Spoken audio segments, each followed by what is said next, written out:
Le représentant légal de la communauté islamique en République démocratique du Congo, Komiko, dresse un tableau sombre de la situation politique dans le pays. Le Congo est malade, très gravement malade, et il nous faut une thérapie de choc. Nous devons nous comporter comme des médecins. Vous savez, nous devons tout d'abord respecter nos engagements. Parce que la Constitution, c'est un engagement. L'accord de la CENCO, c'est un engagement. Si vous avez pris un engagement quelconque devant Dieu, devant les hommes ou devant qui que ce soit, il faut savoir comment le respecter. Et aussi, nous devons changer nos mentalités. Parce que si nous ne changeons pas nos mentalités, ça sera une très mauvaise chose dans notre pays, parce que Dieu ne change rien dans un peuple si ce peuple-là ne veut pas le changement. Et ensuite, nous ne devons pas nous flatter entre nous. Dans une certaine mesure, nous devons nous dire la vérité en face, même si cette vérité blesse. Et ce sont des flatteries, parce que tout flatteur vit aux dépens de celui qui l'écoute.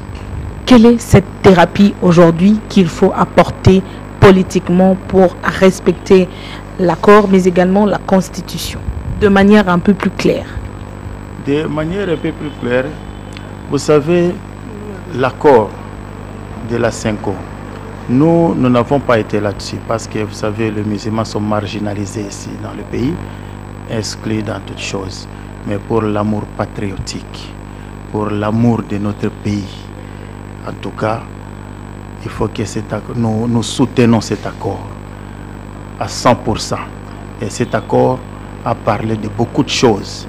Si les acteurs politiques de l'opposition et de la majorité avaient appliqué cet accord à 100%, il n'y aurait pas de tension de toutes ces agitations.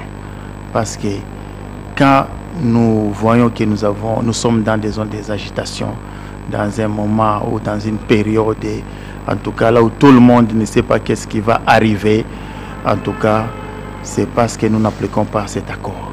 Et c'est pourquoi j'ai bien dit que nous devons vraiment respecter nos engagements. Parce que Dieu nous dit dans le Saint-Coran, oh, vous qui avez cru, respectez vos engagements. Et si nous respectons nos engagements, en tout cas vraiment, on n'aurait pas de problème dans ce pays. Si vous avez jeté un œil sur cet accord, quel est cet engagement qui reste à être respecté? Parce qu'il y a un Premier ministre qui est nommé, il y a un président du CENSA, il y a la tripartite, il y a le calendrier publié. Qu'est-ce qui reste encore à appliquer dans cet accord? Madame, ça reste beaucoup de choses. Moi, je suis musulman, je dois dire la vérité. Parce que quand les gens se sont mis autour d'une même table pour conclure cet accord, en tout cas, ils ont fait ça en âme et conscience. Ils n'étaient pas derrière ou sous une pression quelconque, ils ont fait ça en âme et conscience. Donc cet accord, il y a une mesure de décrispation, la libération des chaînes privées qui ont été fermées. Il y avait la libération des prisonniers politiques, le retour des exilés politiques et la libération de l'espace public. Est-ce que tout ça a été fait? Donc on doit se dire la vérité en face, même si la vérité blesse. Vous savez, en tout cas, si on applique cet accord à 100%, je crois que le pays sera très bien et vraiment nous allons atterrir vers une élection ou vers des élections apaisées. Aujourd'hui, puisque vous martelez sur la mesure des décrispations, c'est notamment l'objet pour lequel les laïcs catholiques appellent encore à une marche le 21 janvier prochain.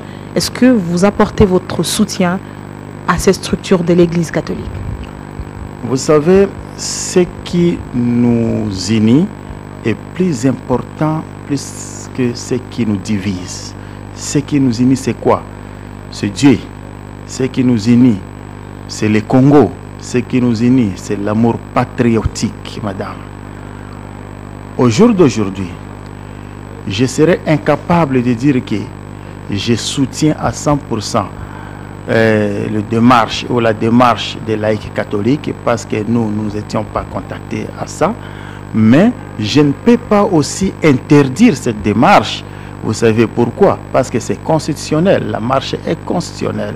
Et on ne peut pas en aucun cas accepter de piétiner la Constitution. Mais surtout, la marche, si c'est pacifique, c'est constitutionnel. Si la marche est pacifique, c'est maintenant aux agents de l'ordre de sécuriser cette marche pour qu'il n'y ait pas de casse, de débordements et qu'on sorte. Aujourd'hui, l'appel à la marche des laïcs catholiques est également très suivi par les chrétiens qui ne sont pas tous aussi catholiques. Ce que l'on craint, c'est ce qui s'est passé récemment. Il y a eu des morts, il y a eu des pertes en vies humaines, il y a eu des dégâts matériels énormes. Quel est votre appel, vous, à la police qui doit sécuriser ces marcheurs, ces manifestants? Vous savez, à mon avis, les gens ont dit qu'il y avait des pertes en vies humaines, entre parenthèses, mais c'est à la police et aux agents de l'ordre de sécuriser la population et leurs biens.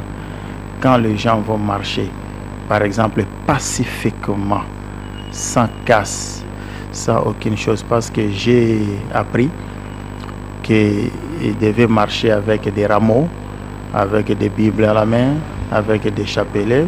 Cela veut dire qu'il n'y avait pas une marche en colère.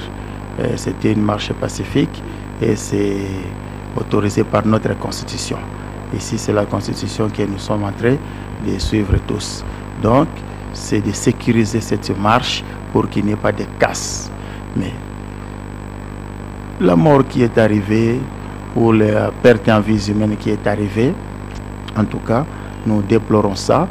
Et prochainement, peut-être, il n'y aura pas de morts, Inch'Allah.